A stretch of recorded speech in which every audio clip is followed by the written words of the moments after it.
Hello guys, आप देख रहे हैं फ्लाइंग करियर पॉइंट। दोस्तों, आप सभी का हमारे चैनल पे बहुत बहुत स्वागत है। दोस्तों, आज हम लोग बात करेंगे प्राचीन भारतीय इतिहास के जो स्रोत के रूप में हम लोग पढ़ रहे थे, इनके कौन कौन से स्रोत हैं भारतीय इतिहास को जानने के स्रोत। इसमें हमने काफ़ी चर्चा कर लिया है इससे पहले के वीडियो में। अब हम बात करने वाले हैं कि विदेशी यात्रियों का जो विवरण रहा है, विदेशी यात्रियों का वृत्तांत रहा है।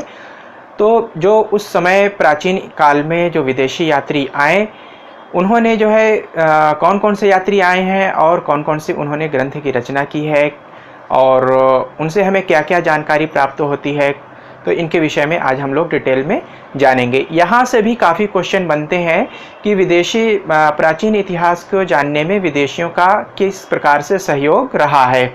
तो हम तब तक हमारा भारतीय इतिहास का स्रोत तब तक पूरा नहीं होता है जब तक कि हम विदेशी यात्रियों के विषय में भी सही तरीके से नहीं स्टडी कर लेते हैं, जब तक नहीं पढ़ लेते हैं। तो हम लोग आज पूरी डिटेल में चर्चा करेंगे कि विदेशी यात्रियों का भारतीय इतिहास लेखन में क्या महत्व रहा है। तो यहाँ पर हम देखते हैं कि विदेशी यात्रियों का विवरण इसको हम सबसे पहले 3 भागों में बांटेंगे। इसमें सबसे पहला नंबर आता है यूनानी रोमन लेखक। यूनानी रोमन लेखक के विषय में पढ़ेंगे। इसके बाद दूसरे नंबर पे जो विदेशी यात्रियों का विवरण आता है वो आता है चीनी लेखक। चीनी लेखक के बाद तीसरा नंबर आता है अरबी लेखक। तो ये 3 प्रकार के प्राचीन काल में जो विदेशी यात्री रहे हैं, चाहे वो व्यापारी के रूप में आए थे या कुछ अन्य लेखक के रूप में आए थे या किसी अन्य कारण से आए थे, भारत का भ्रमण करने आए थे, भारत के विषय में जानकारी हासिल करने आए थे। तो अलग अलग उद्देश्य से भारत में प्राचीन काल में अनेक यात्री आए थे और जिन्होंने भारत को अपनी तरह से उन्होंने देखा, अपनी तरह से समझा और अपनी तरह से उनको जो कुछ भी समझ में आया उसके विषय में, उस समय की जो सामाजिक, आर्थिक, राजनीतिक, धार्मिक स्थिति रही है भारत की, उसके विषय में उन्होंने उसको अपने पुस्तक में लिखा और इसे एक ग्रंथ का रूप दिया।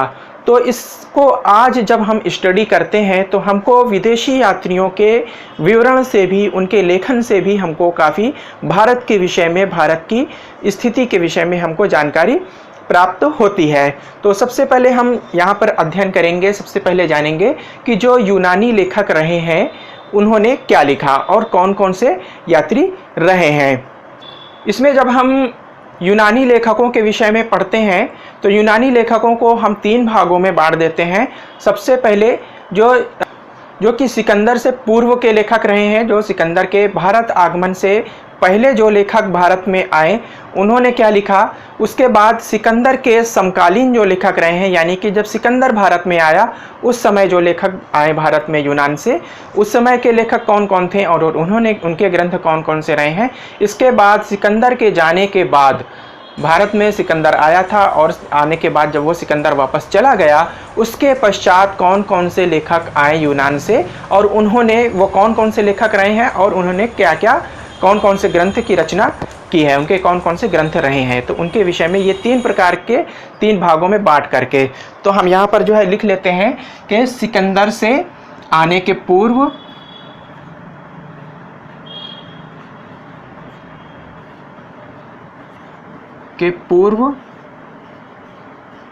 सिकंदर के समकालीन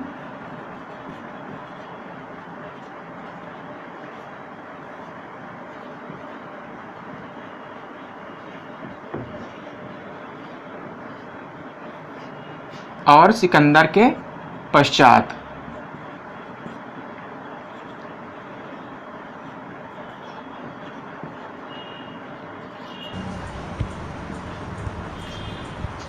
और सिकंदर के पश्चात इस प्रकार से हम जो यूनानी लेखक रहे हैं उनको सिकंदर के आधार पर हम 3 भागों में बांट देंगे। तो पहला आ जाता है इसमें सिकंदर से पूर्व के जो लेखक रहे हैं, उसमें टेसियस और हेरोडोटस रहे हैं, जो कि यूनान और रोम के प्राचीन लेखकों में से एक रहे हैं। टेसियस ईरानी राजवैद्य था और उसने अपने अधिकारियों से भारत के विषय में बहुत सारे जानकारी जो है प्राप्त की थी। तो उसने जो कुछ भी समझा और अपने अधिकारियों से जो कुछ भी सुना और उसने जो भी जानकारी थी उसको इतिहास के पन्नों में दर्ज किया। तो इस प्रकार से उसने जो भी जानकारी प्राप्त की, टेसियस ईरानी राजवैद्य था और उसने अपने ईरानी अधिकारियों से बहुत सारी जानकारियां प्राप्त की थी। उन अधिकारियों के बताए हुए जानकारी के आधार पर उसने ग्रंथ की रचना की थी। तो इससे हमें काफ़ी जानकारी प्राप्त होती है। इसके बाद आता है हेरोडोटस। हेरोडोटस को इतिहास का पिता कहा जाता है। तो पूर्व के लेखकों में दूसरा नाम आ जाता है, एक तो टेसियस का नाम आता है,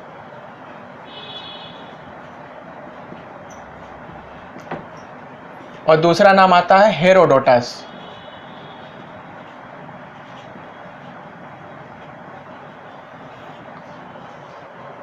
हेरोडोटस को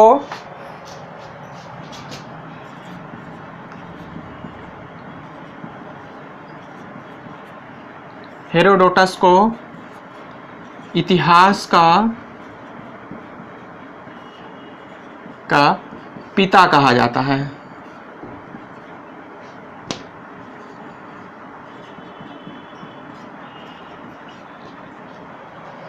हेरोडोटस को इतिहास का पिता कहा जाता है। 5वीं शताब्दी ईसा पूर्व में हेरोडोटस ने हिस्टोरिका नामक पुस्तक की रचना की, जिससे भारत और फारस के संबंधों के विषय में जानकारी प्राप्त होती है। तो इसको आप लोग लिख सकते हैं कि 5वीं शताब्दी ईसा पूर्व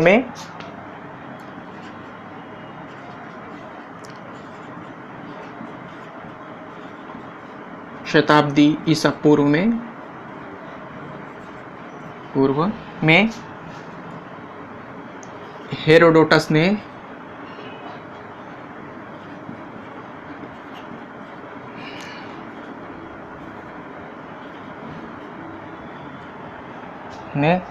हिस्टोरिका नामक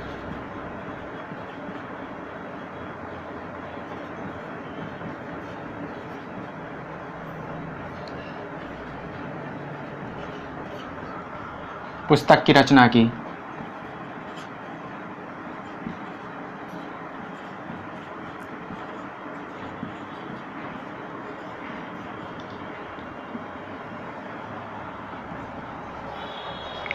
हिस्टोरिका नामक पुस्तक की रचना की। इसके बाद जो सिकंदर के समकालीन लेखक रहे हैं, इसमें नियार्कस, अनेसीक्रिटस और आस्टोबुलस, ये सिकंदर के समकालीन लेखक रहे हैं। इनके द्वारा भी जो भी विवरण मिलता है उससे भारतीय इतिहास के विषय में महत्वपूर्ण जानकारियाँ प्राप्त होती हैं। इसके बाद सिकंदर के बाद के लेखकों में कुछ लेखकों का नाम आता है, जिसमें मेगस्थनीज महत्वपूर्ण जो है नाम है, बहुत ही विशेष नाम है। मेगस्थनीज का बहुत जो है नाम आता है और बहुत ही इसने काफ़ी जो है इतिहास के विषय में जानकारी देता है। इसने ये एक यूनान का राजा था, सेल्यूकस का ये राजदूत रहा है, जो कि चंद्रगुप्त मौर्य के समय में भारत में आया था और चंद्रगुप्त के दरबार में ये 14 वर्ष तक रहा है। चंद्रगुप्त के दरबार में 14 वर्ष तक रहने के दौरान इसने पूरे भारत का इसने भ्रमण किया, अलग अलग स्थानों पर जाकर के वहाँ की सामाजिक, धार्मिक, आर्थिक और राजनीतिक स्थिति को देखा और इसको जो भी इसने देखा और समझा उसको अपने एक पुस्तक के रूप में इसने जो है रचना किया, एक ग्रंथ की रचना की और इससे हमें काफ़ी प्राचीन भारत के इतिहास के विषय में काफ़ी हमको जानकारी प्राप्त होती है। इसने जिस पुस्तक की रचना किया था उसकी पुस्तक का नाम था इंडिका। इंडिका का हिंदी में जब हम अनुवाद करते हैं तो इंडिका के माने होते हैं भारत के संबंध में। तो यानी कि यूनानी भाषा में इंडिका कहा जाता है और इसको हिंदी में जब अनुवाद करेंगे तो इंडिका का मतलब होता है भारत के संबंध में। तो इस पुस्तक की रचना मेगस्थनीज ने किया था। इसके बाद नाम आता है डायमेकस सीरिया के राजा का राजदूत था, जो कि बिंदुसार के समय में भारत आया था और काफ़ी लंबे समय तक बिंदुसार के राजदरबार में रहा है। इसके बाद डायोनीसियस का नाम आता है। तो डायोनीसियस मिस्र नरेश टालमी फिलाडेल्फस का राजदूत रहा है के रूप में काफ़ी दिनों तक अशोक सम्राट के राज दरबार में रहा है। तो ये क्वेश्चन जो है अक्सर पूछ लेता है के चंद्रगुप्त मौर्य के दरबार के समय में या उसके दरबार में कौन सा यात्री आया था? तो चंद्रगुप्त मौर्य के समय में मेगस्थनीज आया था, जबकि बिंदुसार के समय में या बिंदुसार के राज दरबार में टालमी फिलाडेल्फस आया था। जबकि चंद्रगुप्त मौर्य का बेटा बिंदुसार के राज दरबार में डायमेकस आया था, जो कि सीरिया के राजा का राजदूत था। और इसके बाद डायोनीसियस आया। डायोनीसियस जो आया था ये अशोक के समय में आया था, अशोक के राज दरबार में ये रहा है।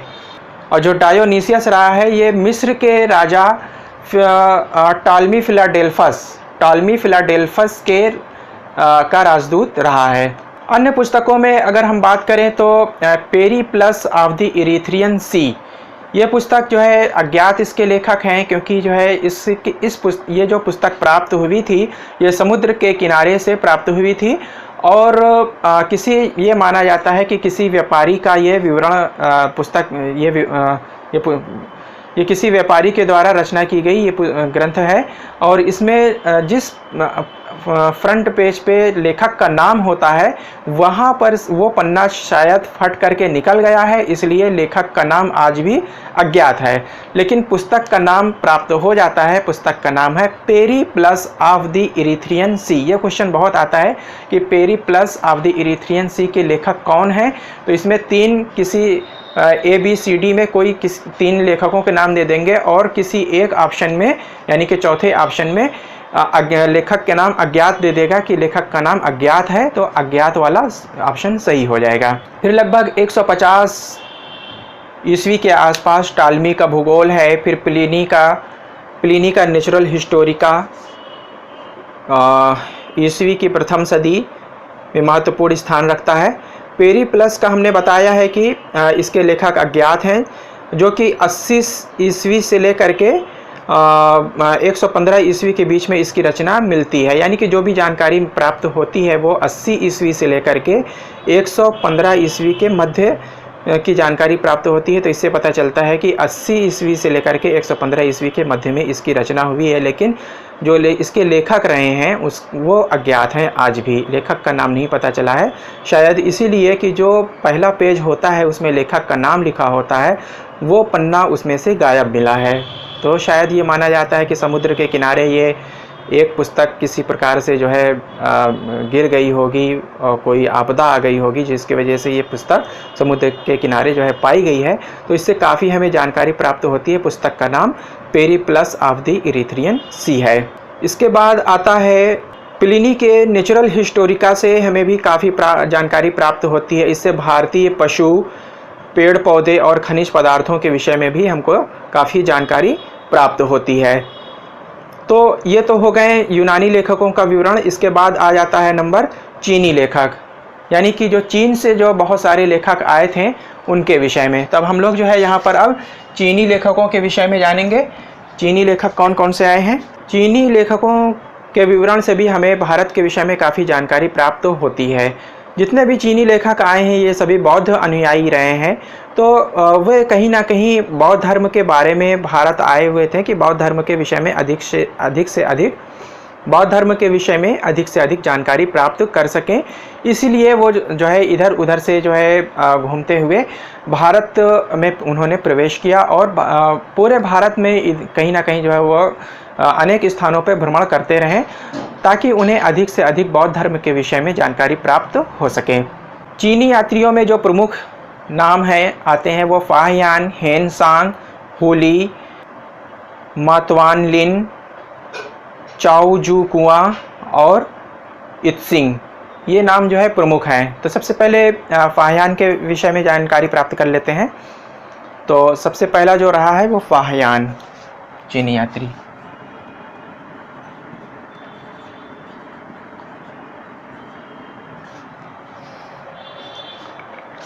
फाहियान के विषय में जानेंगे। गुप्त राजा चंद्रगुप्त विक्रमादित्य के राजदरबार में 375 से 415 ईस्वी के समय में भारत आया था।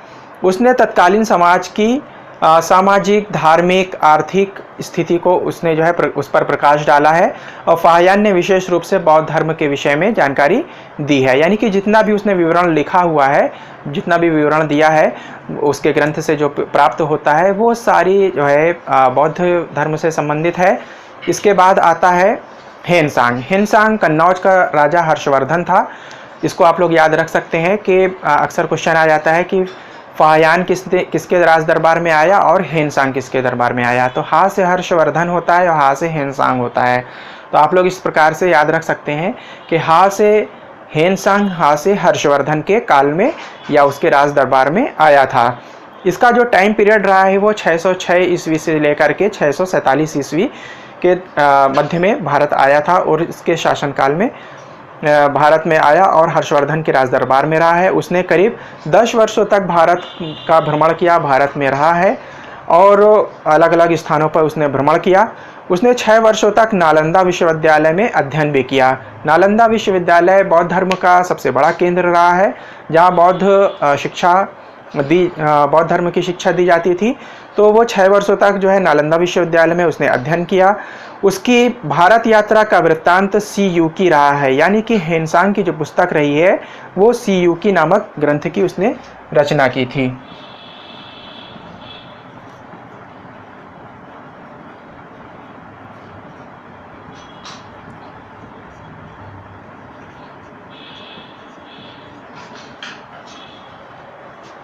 सी युकी पुस्तक की रचना की और जिसमें लगभग 138 देशों का यात्रा विवरण का जिक्र मिलता है।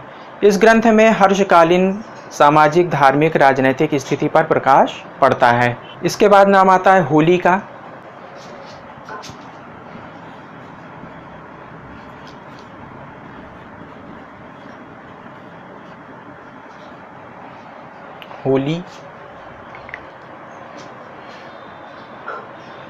होली हेनसांग का मित्र था जिसने हेनसांग की जीवनी लिखी। इस जीवनी में उसने तत्कालीन भारत पर भी प्रकाश डाला। चीनी यात्रियों में सर्वाधिक महत्व हेनसांग का ही है। उसे प्रिंस ऑफ पिलग्रिम्स अर्थात राजकुमारों का राजकुमार भी कहा जाता है। इसके बाद नाम आता है इत्सिंग। ये 613 से 715 ईस्वी तक भारत में रहा।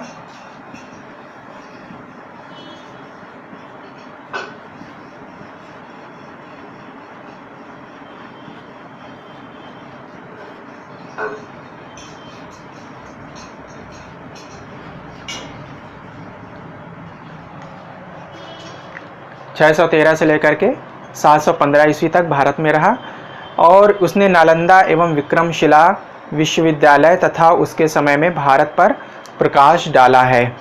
फिर है मातवा नलिन। मातवा नलिन ने हर्ष के पूर्वी अभियान और चाओजू कुआ ने चोलकालीन इतिहास के विषय में प्रकाश डाला है। फिर आ जाते हैं अरबी लेखक के विषय में। अरबी लेखक में पूर्व मध्यकालीन भारत के समाज और संस्कृति के विषयों में हमें सर्वप्रथम अरब यात्रियों एवं लेखकों से विवरण प्राप्त होता है। इन व्यापारियों और लेखकों में मुख्य हैं अल-बरूनी, सुलेमान और अल-मसूदी। अल-बरूनी जो अबू रिहान के नाम से भी जाना जाता है, ये 973 ईसा पूर्व ख्वारिज्म या जिसे खीवा भी कहा जाता है वहाँ पैदा हुआ था और 1017 ईस्वी में ख्वारिज्म को महमूद गजनवी ने उसने जीत लिया था। उसके जीते जाने के बाद अल-बरूनी को उसने अपने ज्योतिषी के पद पर उसने बैठाल दिया था, यानी कि जो महमूद गजनवी था उसने ख्वारिज्म या खीवा को पहले जीता और जीतने के बाद जो अल-बरूनी रहा है वो यही खीवा का रहने वाला था या ख्वारिज्म का रहने वाला था। तो जब उसने उसको जीत लिया तो अल-बरूनी भी उसी के अंडर में आ गया और अल-बरूनी से प्रभावित होकर के उसने उसको ज्योतिषी के पद पर बैठाल दिया या ज्योतिष के पद उसको दे दिया। वो काफ़ी अक्लमंद था, काफ़ी तेज़ था, काफ़ी विषयों के विषय में वो जानकारी रखता था। इससे प्रभावित होकर के उसको अपने राज दरबार में उसने जगह दिया था। किसने? महमूद गजनवी ने। इसके बाद महमूद के साथ अल-बरूनी भारत आया और यानी कि महमूद गजनवी जब भारत आया तो अल-बरूनी भी भारत आया और उसे अपनी पुस्तक तहकीक हिंद यानी कि किताबुल हिंद भी कहा जाता है या तहकीक हिंद कहा जाए, दोनों जो है नाम एक ही पुस्तक के हैं। ये राजपूत कालीन समाज के विषय में जो है काफ़ी प्रकाश डालते हैं, यानी कि राजपूत काल का जो इतिहास रहा है उसके विषय में, वहाँ के धर्म के विषय में, वहाँ के रीति रिवाज के विषय में उसने काफ़ी डिटेल में विवरण दिया है। 9वीं शताब्दी में भारत आने वाले अरबी यात्रियों में सुलेमान रहे हैं, जो कि प्रतिहार और पाल वंश के विषय में के शासकों की राजनीतिक, धार्मिक, आर्थिक, सामाजिक स्थिति का वर्णन किया है। 915 से 916 ईस्वी में भारत की यात्रा करने वाला बगदाद का यह यात्री अल-मसूदी राष्ट्रकूट एवं प्रतिहार शासकों के विषय में जानकारी देता है। ऊपर के दिए हुए जितने भी विदेशी यात्री के विवरण हैं के अतिरिक्त तो कुछ फारसी लेखकों का भी नाम आता है। इनके भी कुछ विवरण हैं जिनसे हमें भारतीय इतिहास के स्टडी करने में हमें काफ़ी सहायता प्राप्त होती है। इनमें महत्वपूर्ण है जो काफ़ी इम्पॉर्टेंट है, जो कि फारसी लेखक रहे हैं, जिसमें नाम आता है सबसे पहले फिरदौसी का। ये 940 से 1020 ईस्वी इसमें जो है इसने अपनी पुस्तक लिखा था शाहनामा, जिसको इंग्लिश में कहते हैं बुक ऑफ किंग। इसके बाद रशीद उद्दीन का नाम आता है। रशीद उद्दीन ने अपनी पुस्तक लिखा था जमीअत अल तवारीख। इसके बाद अली अहमद ने अपनी किताब लिखा था चचनामा, जिसको इसके बाद जो है चचनामा के बाद नाम आता है मिनहाजुस सिराज का। इसके द्वारा तबकात नासिरी पुस्तक लिखी गई। और जियाउद्दीन बरनी का नाम आता है। जियाउद्दीन बरनी ने तारीख़ फ़िरोज़शाही और अबुल फ़ज़ल कृत अकबरनामा, अबुल फ़ज़ल की पुस्तक अकबरनामा का नाम आता है। इसके बाद आता है यूरोपीय यात्रियों में 13वीं शती में वेनिस यानी कि इटली से आए सुप्रसिद्ध यात्री मार्को पोलो द्वारा दक्षिण के पांड्य राज्य के विषय में जानकारी मिलती है। तो इस प्रकार से ये विदेशी यात्रियों का विवरण रहा है, जिसमें इतने ये रहे, इनकी डिटेल रही है, जिनके विषय में हमें जानकारी प्राप्त होती है। इसके बाद इतिहास के जानने में पुरातत्व का जो है काफ़ी रोल रहा है। तो पुरातत्व के विषय में अब हम लोग जो है अध्ययन करेंगे। तो इसमें पुरातात्विक साक्ष्य के अंतर्गत मुख्यतः अभिलेख, सिक्के, स्मारक, भवन, मूर्तियाँ और चित्रकला, ये सारी चीज़ें आती हैं जो कि पुरातत्व साक्ष्य कहलाते हैं।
इतिहास निर्माण में सहायक पुरातत्व सामग्री में अभिलेखों का महत्वपूर्ण स्थान है। ये अभिलेख अधिकांशतः स्तंभों, शिलाओं, ताम्रपत्रों और मुद्राओं, पात्रों, मूर्तियों, गुफाओं में खुदे हुए मिलते हैं। यद्यपि सर्वाधिक प्राचीन अभिलेख मध्य एशिया के बोगचकोई नामक स्थान से करीब 1400 ईसा पूर्व में पाए गए हैं, जिनमें अनेक वैदिक देवताओं जैसे कि इंद्र, मित्र, वरुण, नासत्य का नाम आता है। ये ज़रूर पूछ लेता है कि प्राचीन काल में जो साक्ष्य प्राप्त हुए हैं तो उन साक्ष्य के आधार पर कौन कौन से देवता का नाम आता है। तो इंद्र, मित्र, वरुण, नासत्य, ये 4 देवताओं का आता है। इनके अलावा कोई और विकल्प बना करके दिया जाता है जिसमें अलग अलग देवताओं के किसी नाम जो है दे दिया जाता है, तो वह ऑप्शन गलत रहेगा। सिर्फ ये 4 मिला करके जिस ऑप्शन में दिया जाएगा इंद्र, मित्र, वरुण, नासत्य, यही वाला ऑप्शन सही होगा। ये क्वेश्चन पीसीएस के सभी परीक्षाओं में आता है। समीक्षा अधिकारी, सहायक समीक्षा अधिकारी का जो एग्ज़ाम होता है यानी कि आरओ में, और इनके अलावा लोअर अपर जितने भी एग्ज़ाम होते हैं लोक सेवा आयोग के, उसमें सभी में, इसके बाद टीजीटी पीजीटी, हर एग्ज़ाम में ये क्वेश्चन ज़रूर आता है कि जो प्राचीन काल में कौन कौन से देवताओं के विषय में अभिलेखों के माध्यम से जानकारी प्राप्त होती है, उनमें इंद्र, मित्र, वरुण, नासत्य का नाम मिलता है। फिर भी अपने यथार्थ रूप में अभिलेख में सर्वप्रथम अशोक के शासनकाल में ही मिलते हैं। एक अभिलेख जो हैदराबाद के मास्की नामक स्थान पर इससे प्राप्त हुआ है, में अशोक का नाम स्पष्ट उल्लेख मिलता है। इसके अतिरिक्त गुर्जरा, यानी कि जो कि गुर्जरा मध्य प्रदेश में पड़ता है, में पानगुड़ैया मध्य प्रदेश से प्राप्त लेखों में भी अशोक का नाम मिलता है। यानी कि हैदराबाद के मास्की अभिलेख से और गुर्जरा मध्य प्रदेश, पानगुड़ैया मध्य प्रदेश से भी जो अभिलेख प्राप्त हुए हैं, वहाँ से भी, उसमें भी अशोक का नाम मिलता है। तो उससे पता चलता है कि अशोक ने मध्य प्रदेश के गुर्जरा, मध्य प्रदेश के पानगुड़ैया और हैदराबाद के मास्की में अपने अभिलेख लगवाए थे। तो जिन जिन अभिलेखों में अशोक का नाम पाया गया है, उससे अशोक के राज्य विस्तार के विषय में हमें जानकारी प्राप्त होती है। अन्य अभिलेखों में उसे देवताओं का प्रिय या प्रियदर्शी नाम मिलता है। अशोक के अभिलेख मुख्यतः ब्राह्मी, खरोष्ठी और अरामैक लिपियों में मिलते हैं, जिनमें अधिकांश ब्राह्मी लिपि में खुदे हुए मिले हैं। इस लिपि को बाईं से दाईं ओर लिखा जाता था। पश्चिमोत्तर प्रांत में प्रयुक्त होने वाली खरोष्ठी लिपि दाईं से बाईं लिखी जाती थी। पाकिस्तान और अफ़गानिस्तान से जो अभिलेख पाए गए हैं, वो अभिलेख की जो उसके लिपि रही है, वो अरामैक लिपि में पाए गए हैं। यानी कि पाकिस्तान और अफ़गानिस्तान के जो बॉर्डर से अभिलेख मिले हैं, वो या तो अरामैक लिपि में पाए गए हैं या फिर यूनानी लिपि में खुदे हुए पाए गए हैं। अशोक के बाद के अभिलेखों में परंपरा से जुड़े हुए अभिलेख इस प्रकार हैं। खारवेल का हाथी गुम्फा अभिलेख बहुत ही महत्वपूर्ण है, और शक छत्रप रुद्र दमन के जूनागढ़ अभिलेख भी महत्वपूर्ण स्थान रखता है। इसके साथ साथ सातवाहन नरेश पुलवामी का नासिक गुहा अभिलेख प्राप्त हुआ है। हरिशेन के द्वारा लिखित समुद्रगुप्त का प्रयाग स्तंभ अभिलेख, और मालवा नरेश यशोवर्मन का मंदसौर अभिलेख, चालुक्य नरेश पुलकेशिन द्वितीय का ऐहोल अभिलेख, और प्रतिहार नरेश भोज का ग्वालियर अभिलेख, स्कंदगुप्त का भित्री व जूनागढ़ अभिलेख। इसके अलावा बंगाल के शासक विजयसेन का देवपाड़ा अभिलेख इत्यादि अभिलेख पाए गए हैं, जो कि बहुत ही महत्वपूर्ण है। कुछ गैर सरकारी अभिलेख भी पाए गए हैं, जैसे कि यवन राजदूत हेलियोडोरस का बेसनगर, यानी कि विदिशा जो मध्य प्रदेश में पड़ता है, से गरुण स्तंभ प्राप्त हुआ है। द्वितीय शताब्दी ईसा पूर्व में भारत में भागवत धर्म के विकसित होने के साक्ष्य मिलते हैं। मध्य प्रदेश के इरण से प्राप्त वराह प्रतिमा का होड़ राजा तोर माड़ के लेखकों का विवरण भी प्राप्त होता है। इसके बाद मुद्राओं का नंबर आता है। मुद्राओं से भी हमें काफ़ी जानकारी प्राप्त होती है। तो अभिलेख एक तो ये हो गए, जैसे कि बहुत सारे जो लेख मिले हुए हैं हमें लिखे हुए, चाहे वो पत्थर में लिखे गए हों, चाहे गुफाओं में लिखे गए हों, या फिर हमको जो बड़े बड़े स्तंभ के रूप में हमें प्राप्त हुए हैं। तो ये सारे अभिलेख जो है अलग अलग शिलापट जो है लगवाए जाते हैं, जैसे कि, तो उसमें यह लेख हमें लिखे हुए मिले हैं, इनसे हमें जानकारी प्राप्त होती है। इसके बाद मुद्रा का नंबर आता है। मुद्रा का मतलब कि जो उस समय करेंसी हुआ करती थी, तो करेंसी अलग अलग राजाओं के द्वारा अलग अलग करेंसी का चलन था। कोई सोने की रही है, कोई चांदी की रही है, और कोई और अन्य धातुओं की रही है। उसमें जो है अलग अलग चित्रकारी रही है, अलग अलग राजाओं के चित्र पाए गए हैं, या किसी देवी देवता के चित्र पाए गए हैं, या किसी अन्य प्राकृतिक चीज़ों के चित्र पाए गए हैं। तो इससे हमें उस समय के सामाजिक, धार्मिक और राजनीतिक और आर्थिक स्थिति का पता चलता है। मुद्राओं के अध्ययन को न्यूमिस्मेटिक्स कहा जाता है।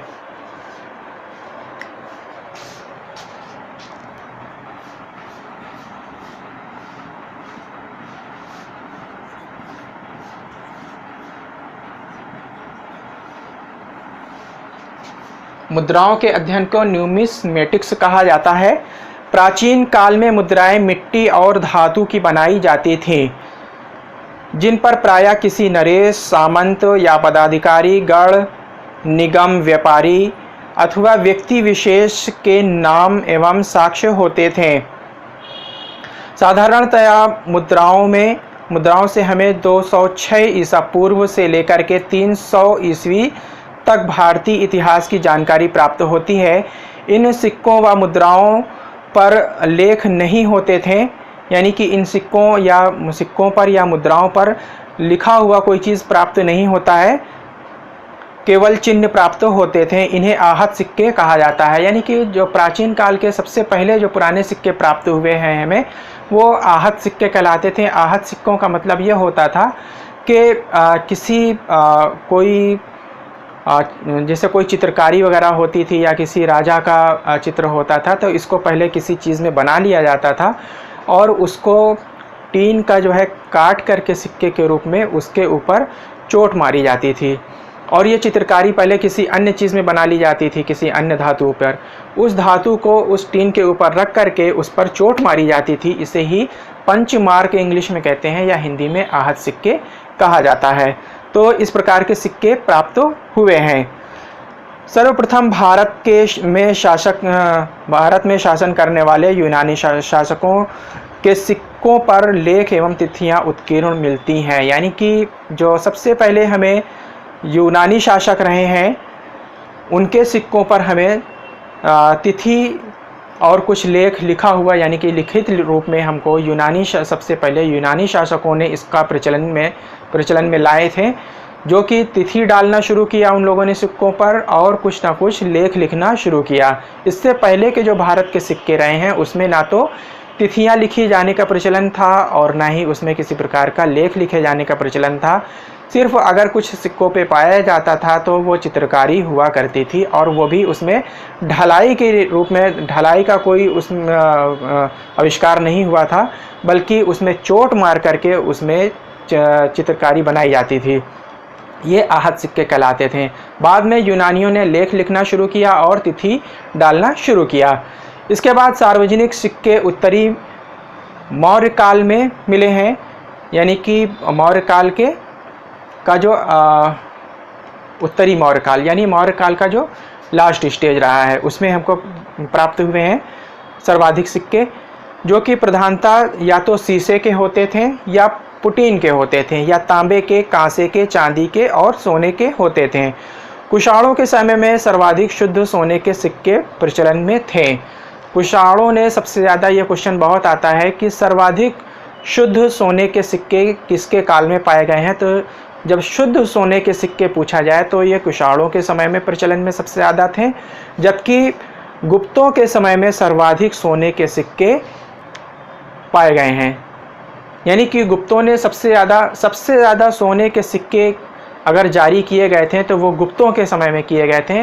लेकिन अगर क्वेश्चन आ जाए कि शुद्ध सोने के सिक्के किसके समय में सबसे ज़्यादा जारी किए गए, तो वो कुषाणों के समय में जारी किए गए थे। इसके बाद समुद्रगुप्त जो है गुप्त शासक रहा है। समुद्रगुप्त के सिक्कों पर यूप, अश्वमेघ यज्ञ और वीणा बजाते हुए दिखाया गया है, यानी इस प्रकार की चित्रकारी मिली है जिसमें यूप का चित्र मिलता है या फिर अश्वमेघ यज्ञ करते हुए पाया गया है, और या फिर वीणा बजाते हुए, बांसुरी बजाते हुए उस सिक्के में दिखाया गया है।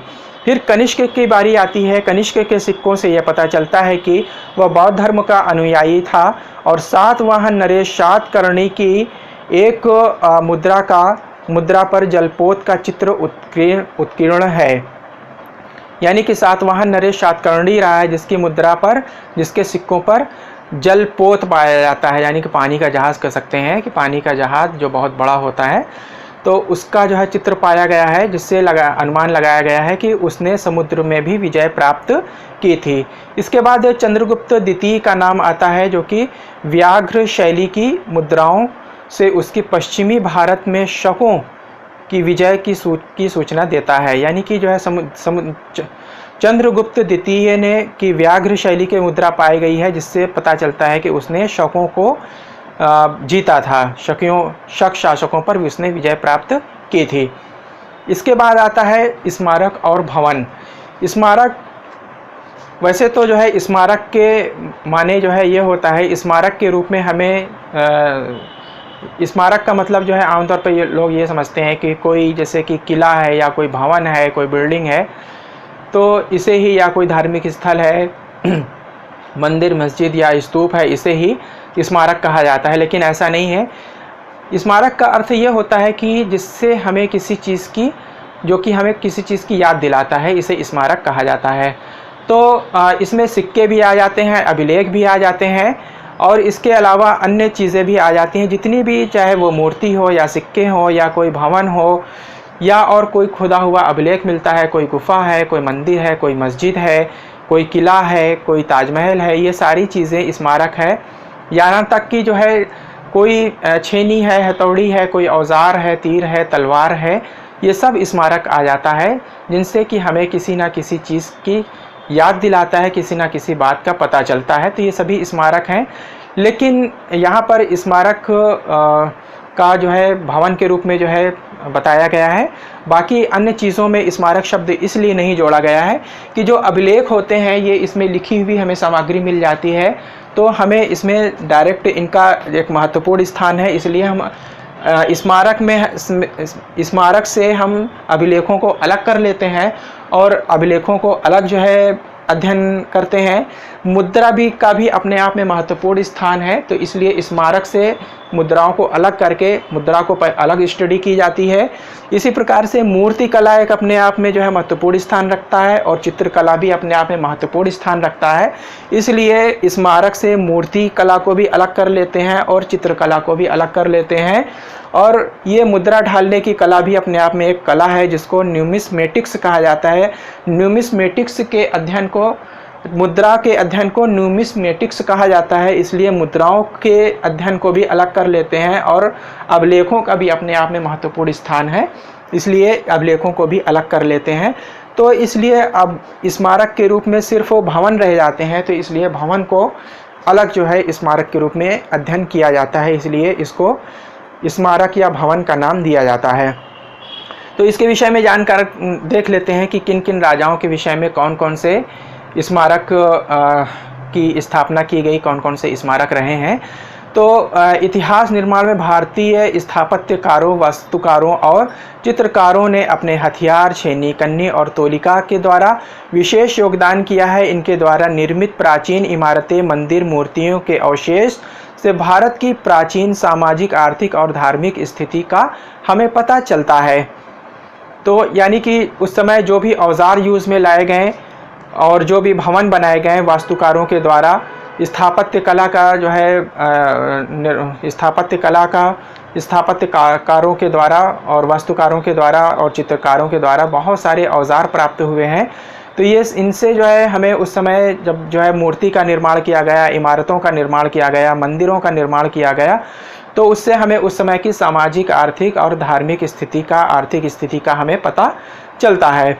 इसके बाद खुदाई में हमें मिले महत्वपूर्ण अवशेषों में हड़प्पा सभ्यता, पाटलिपुत्र की खुदाई में चंद्रगुप्त मौर्य के समय लकड़ी के बने राजप्रसाद, यानी कि जिसमें राजा बैठा करता था, उसकी जो राजगद्दी हुआ करती थी वो लकड़ी की हुआ करती थी, उससे हमें उस समय की सामाजिक और आर्थिक स्थिति का हमें पता चलता है।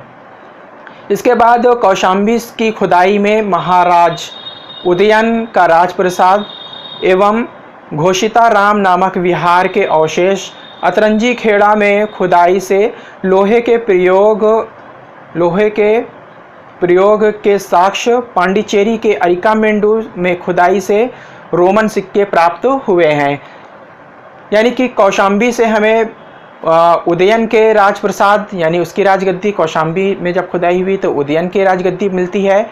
इसके बाद पांडिचेरी में हमें, जब पांडिचेरी में अरिकामेडू पड़ता है समुद्र के किनारे, तो अरिकामेडू में जब खुदाई हुई तो वहाँ से काफ़ी रोमन सिक्के और बर्तन प्राप्त होते हैं। तो इन अवशेषों से हमें तत्कालीन जानकारी प्राप्त होती है कि वहाँ की सामाजिक आर्थिक स्थिति अरिकामेडू की क्या रही है, यानी कि पांडिचेरी की सामाजिक आर्थिक स्थिति क्या रही है। उस समय मंदिर निर्माण में प्रचलित शैलियों में नागर शैली का प्रचलन था, उत्तर भारत में प्रचलित थी, जबकि द्रविड़ शैली दक्षिण भारत में प्रचलित थी। तो ये अक्सर पूछ लेता है कि नागर शैली भारत के किस भाग में प्रचलित थी और द्रविड़ शैली किधर भारत के किस भाग में प्रचलित थी। तो नागर शैली उत्तर भारत में और द्रविड़ शैली भारत के दक्षिण भाग में प्रचलन में रही है। इसके बाद एक और शैली का प्रचलन रहा है जिसमें नागर शैली और द्रविड़ शैली दोनों को मिला करके एक नई शैली का प्रयोग में लाई गई जिसे वेसर शैली कहा जाता है। इसके बाद 8वीं शताब्दी में जावा में निर्मित बोरोबुदिर मंदिर, जो कि बौद्ध धर्म से संबंधित रहा है, बौद्ध धर्म के महायान शाखा से संबंधित रहा है, इसका भी हमें प्रमाण मिलता है। इसके बाद आ जाते हैं मूर्ति कला। मूर्ति कला के विषय में प्राचीन काल में मूर्तियों का निर्माण कुषाण काल से प्रारंभ होता है।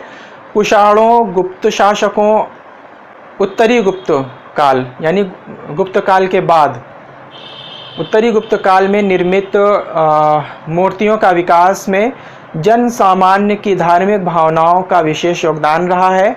कुषाण कालीन मूर्तियों एवं गुप्त कालीन मूर्तियों में व्याप्त मूलभूत अंतर मिलता है। कुषाण कालीन मूर्तियां विदेशी प्रभाव से ओतप्रोत रही हैं, यानी कि जो कुषाण कालीन मूर्तियां रही हैं वह विदेशी शैली से प्रभावित रही हैं, और जबकि जो कि गुप्त कालीन मूर्तियां रही हैं ये अपने भारतीय शैली से प्रभावित रही हैं। इसके बाद भरभूत, बोधगया, सांची, अमरावती से प्राप्त हुई मूर्तियों से हमें जनसामान्य जनजीवन की हमें जानकारी प्राप्त होती है। इसके बाद चित्रकला का नंबर आ जाता है। चित्रकला के विषय में हम लोग पढ़ लेते हैं।